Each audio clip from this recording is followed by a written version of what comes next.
Brandon, do you feel like John Means is just picking up right where he left off there in September? He was exceptional today. That is a really good lineup, and for him to have the stuff that he had and to get into the seventh inning,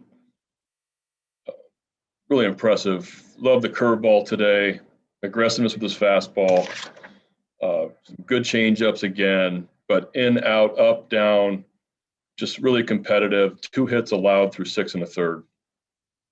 I know he's disappointed in his walks. That walk in the 7th was eating at him a little bit, but that was it was just a really, really great start that we needed. Next question is from Rich Roth. Hey, Brandon, have you gotten to the point where you expect him to look like this every start? Well, I know that he expects a lot out of himself, probably a little hard on himself at times. But yeah, I mean, the way he's throwing the baseball right now, you feel good about your chances when John Means is on the mound, because it's a guy that's going to pound the strike zone and be really competitive and have multiple pitches to mix.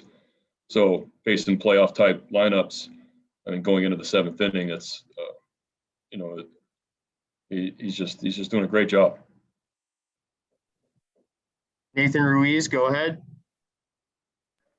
Hey, Brandon, you've seen a lot of baseball, obviously. What does it take to put together a 13-game winning streak, and what can it do for you guys to end something like that? I don't know, but that would be nice. I was a part of a 9-game winning streak, and you just the confidence. You see how loose they are in their dugout, and rightfully so. That when you win that many in a row, you win for 2 weeks straight. You never feel like you're going to lose again. I'd like to have that feeling someday. I'd like to have that feeling someday. John Mioli, go ahead. Brandon, you've been talking about the qualities John Means has had and developed, the pitch mix, the competitiveness.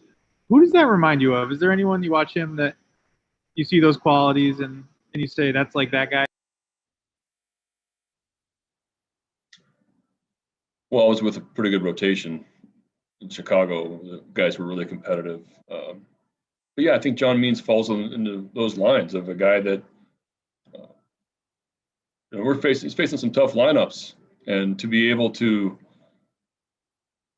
put the zeros up the way he is, and get the swing and misses the way that he does, the way to keep guys off balance. Really made one mistake to Laureano, who's kind of a good player and an ambush type hitter, but to go through these veteran type lineups the way he is and he's in just so early on in his career. It's fun to watch. So I don't want to compare him to anybody specifically. I want to be John Means, but I love the competitiveness in him, and I love how he, he's a winner. Stan Charles, go ahead. Brandon, especially in light of what you had to do last night in talking to Wade LeBlanc, how special was it for you to be able to introduce somebody into Major League Baseball? Very cool moment. When the score got to it where it got to, I was, pumped to watch him on the mound, and he didn't disappoint. Threw strikes, showed multiple pitches, didn't look nervous. I'm sure he was. Told Holmesy when I called down and to get him up, I said base hit here. We scored 2 Lowthers in the game, and I said, what do you think his heart's doing right now? I'm sure it's beating 1,000,000 miles a minute. But yeah, cool moment for him, and it was a nice way to break him in to the big leagues.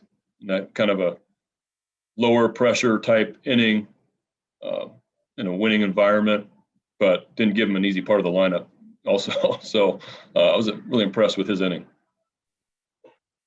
Nathan Ruiz, go ahead. Brandon, Austin mentioned that, he really slowed himself down in his last at-bat of last night. What did you see out of him today, and do you think it's something that he can carry forward? Well, he just shows that Luzardo's got a tremendous fastball. It's a plus fastball. He's got really good stuff. We knew that going in, and Hazy got on 2 really good heaters. It shows you the opposite field power he has. But the first homer in the left center and the second one is equally impressive the other way, or even more impressive for me.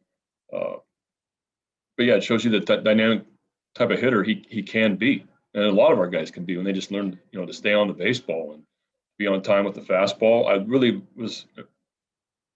was really happy about our at bats today. I mean, we don't walk much, and we had, that led to the big inning there in the 8th inning of us having really good. Ryan McKenna, a great at bat.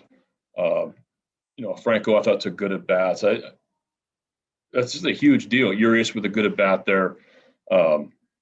Just to be able to pass the baton and get the next guy up. We haven't done a very good job of that, and that's something that we need to do. That's what winning teams do, is to keep the line up, keep the line moving, and make it tough, put pressure on their pitcher. And I thought we did that for the first 4 or 5 innings last night, and then again in that 8th inning tonight. So maybe we're on the right track. Joe Trezza, go ahead. Brandon, just one more about John. When we've spoken about him in the last few years, and you've talked about the things he needs to do to take the next step. You've talked about limiting the foul balls and improving the swing and miss with 2 strikes. Have you seen more of that this year? Yeah, I do, because of the breaking balls.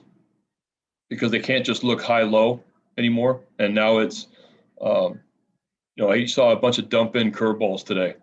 And just to be a little bit more unpredictable and this pitch mix is going to create, guys not being on time. And, that's for me, that's the difference in this year and in the last couple of years.